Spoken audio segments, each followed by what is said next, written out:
کا یہ ہے کہ تعویذ کے بدلے میں پیسہ لینا کیسا ہے؟ مسجد کے ایک امام صاحب ہیں، اور تعویذ وغیرہ دیتے ہیں تو اس کا پیسہ لیتے ہیں لوگوں سے، اور پھر اس پہ کمیٹی میں یا علاقے کے اندر تھوڑا وواد ہے امام صاحب کو لے کر کے، ان کے پیچھے نماز ہونی چاہیے نہیں ہونی چاہیے وغیرہ وغیرہ۔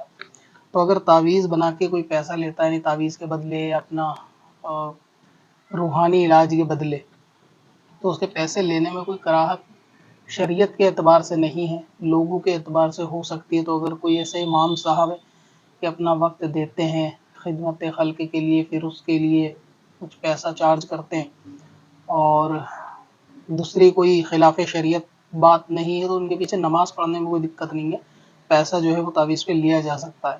البتہ یہ کہ تعویذ لکھنے میں یا تعویذ لینے دینے میں مسجد کے آداب پامال نہ ہو، کہ مسجد میں لوگوں کا آنا جانا، بھیڑ کا آنا جانا وغیرہ، یہ سب کام نہیں ہونے چاہیے۔